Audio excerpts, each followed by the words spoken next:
Deadline आहे मनोज जरांगेंची, काय होणार? आणि वारंवार टीका करणारे विरोधक आजच्या बैठकीत दिसले नाही. त्यांनी हजर राहायला होतं, मात्र कुणीही हजर राहिलेलं नाहीये.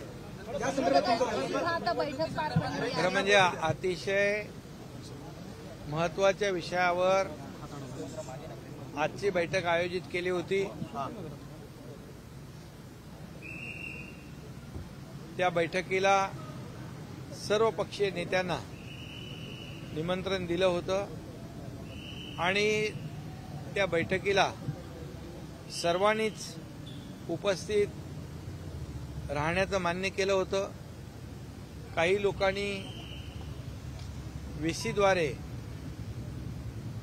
या बैठकीला उपस्थित राहण्याचं देखील कळवलं होतं. परंतु दुर्दैवाने या राज्यामध्ये जे काही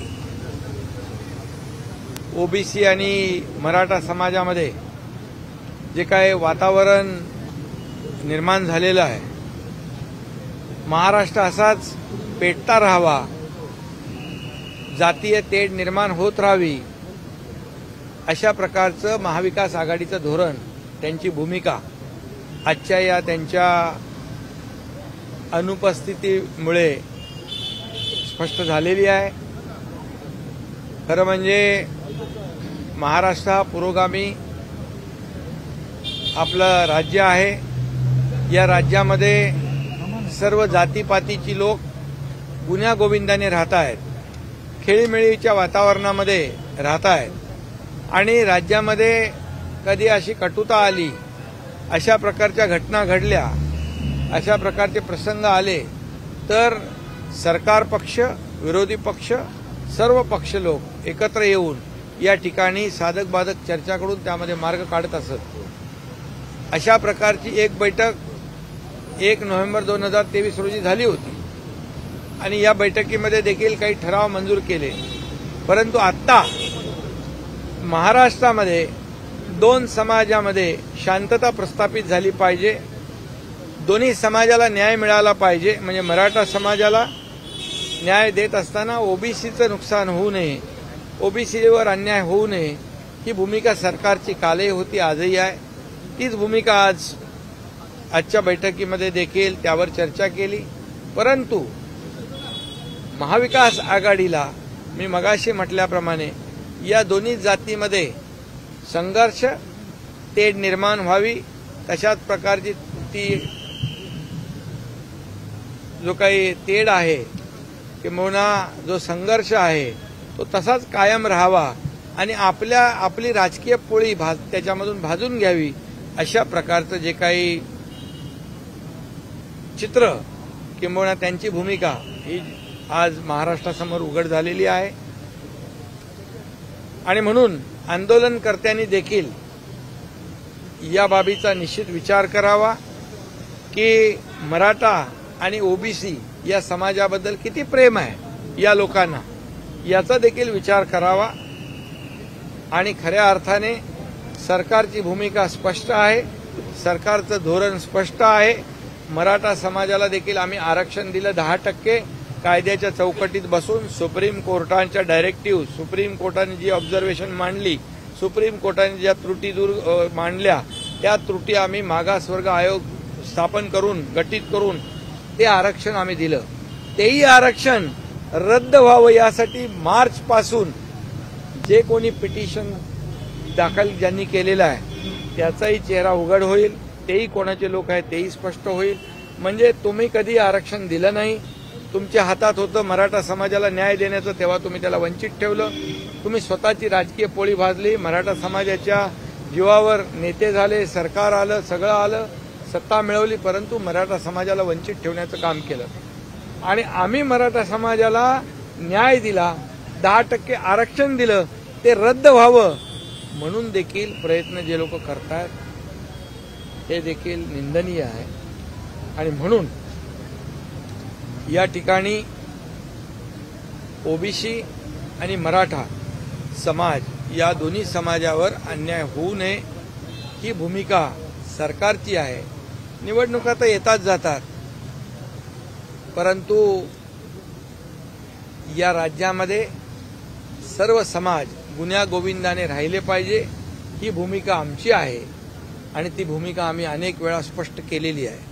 त्यामुळे जे आंदोलन मनोज जरांगे यांचं होतं त्या बाबतीमध्ये देखील शंभूराज देसाई यांनी मला वाटतं आणि चंद्रकांत दादांनी स्पष्ट केलं असेल की जे हैदराबादचं जे आहे तिकडेही आमची टीम गेलेली आहे, त्या बाबतीमध्ये देखील काम सुरू आहे. कुणबी प्रमाणपत्र जे आहे हे जुन्या नोंदीप्रमाणे जस्टिस शिंदे कमिटी गठीत करून तेही आम्ही देण्याचं काम केलेलं आहे, कधीच मिळत नव्हतं. आणि त्याचबरोबर 10% मराठा आरक्षण आम्ही विशेष कॅटेगरी करून SC-BC करून नियम आणि कायदा पाळून हे आरक्षण दिलेलं आहे. त्याचबरोबर मराठा समाजाला मोठ्या प्रमाणावर आज सवलती दिलेल्या आहेत. 5,000 अधिसंख्य पदावर ज्यांचं सिलेक्शन झालं नव्हतं, ज्यांना अपॉइंटमेंट मिळाली नव्हती, त्यांना देखील आमच्या सरकारने नियुक्त्या दिलेल्या आहेत. आज मुलींचं शिक्षण 100% मोफत करण्याचा निर्णय देखील आमच्या सरकारने घेतलेला आहे. आणि म्हणून एकीकडे मराठा समाजाला न्याय देत असताना दुसरीकडे OBC समाजाचं देखील आरक्षण कमी होऊ नये, त्या समाजावर देखील अन्याय होऊ नये, ही भूमिका देखील सरकारने घेतलेली आहे. ही भूमिका स्पष्टपणे घेणारं आमचं सरकार आहे. परंतु दुर्दैवाने विरोधी पक्ष यापासून दुटप्पी भूमिका त्यांनी घेतली आणि आजच्या निवडणुकीतून मी म्हणेन की त्यांनी कातडी बचाव धोरण अवलंबलेलं आहे. आणि निश्चित याचा विचार मराठा आणि OBC या दोन्ही समाजाने करावा. छगन भुजबळ यांनी भूमिका घेतली की सगळे सोयऱ्यांचे GR काढू नये. आणि दुसरी गोष्ट, आज जे मराठा आरक्षण आम्ही दिलं, मराठा आरक्षण दिलं तेव्हा मार्चपासून हे आरक्षण रद्द व्हावं म्हणूनही प्रयत्न सुरू आहेत. कोणाचे प्रयत्न सुरू आहेत? जे पिटिशनर आहेत त्यांची माहिती घ्या कोणाचे आहेत ते. तुम्ही पत्रकार आहात ना, कोर्टामध्ये कोण जातो, कोणी पिटिशन फाईल केले ती बघा. आणि दुसरी गोष्ट, जे 10% आरक्षण दिलंय, ज्या दिवशी दिलं त्या दिवसापासून हे आरक्षण टिकणार नाही, हे आरक्षण टिकणार नाही अशा प्रकारचा टाव फोडणारा महाविकास आघाडी त्यांनी म्हटलं पाहिजे होतं की हे आरक्षण टिकवलं पाहिजे, हे आरक्षण टिकवलं पाहिजे, हे सगळ्यांनी मिळून हे आरक्षण टिकवलं पाहिजे अशी भूमिका त्यांनी घेतली पाहिजे होती.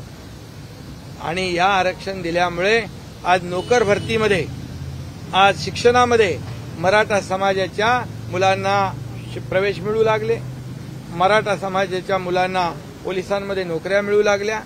याची पोटदुखी आज विरोधी पक्षाला याचा आनंद असला पाहिजे, परंतु दुर्दैवाने खायचे दात वेगळे आणि दाखवायचे दात वेगळे, ही भूमिका त्यांची यातून स्पष्ट झालेली आहे.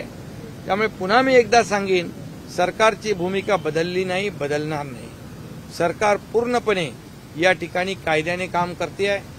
आज काही मुद्दे समोर आलेत, काही ओपिनियन समोर आलेले आहेत, त्याची पडताळणी कायदेशीर बाबीची तपासणी केली जाईल. ॲडव्होकेट जनरल यांचंही मत घेतलं जाईल,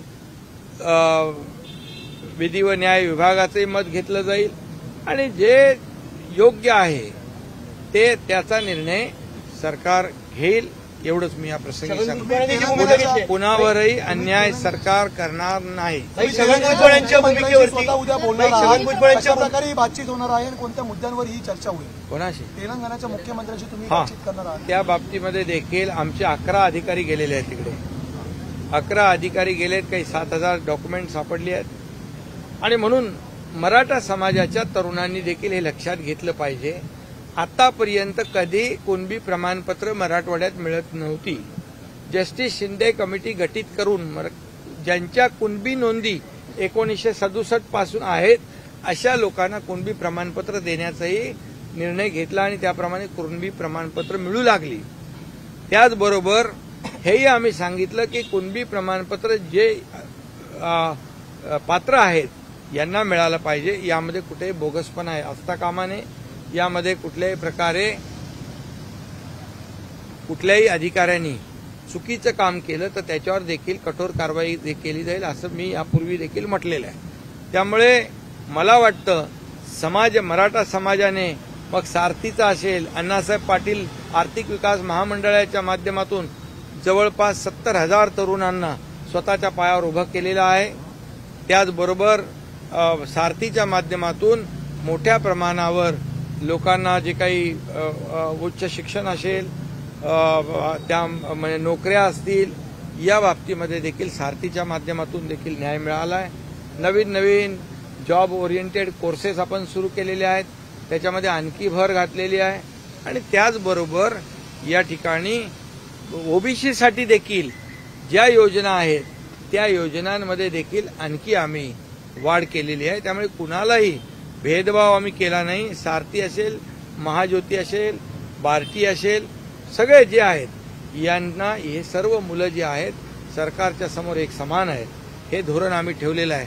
परंतु विरोधी पक्षाचं धोरण आज समोर आलंय, दुटप्पीपणाचं, ढोंगीपणाचं, फक्त राजकीय पोळी भाजण्याचं.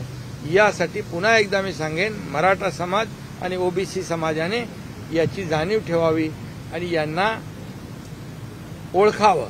निवडणुकीच्या तोंडावरती महाराष्ट्र पेटवण्याचा हा प्रयत्न आहे का? कारण 2-3 महिन्यामध्ये विधानसभा निवडणुका आहेत. एकंदरीत याआधी चर्चेला येणारे विरोधी पक्ष नाही, म्हणून तर आज जे विरोधी पक्ष, मला तर काही लोकांनी सांगितलं की आणखी कोणाला यांना बोलवा त्यांना बोलवा.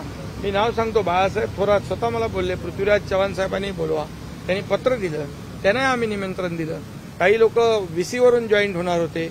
आणि त्यामुळे हे आज जे काय पोटात एक आणि पोटात एक ही वस्तुस्थिती समोर आलेली आहे. राज ठाकरे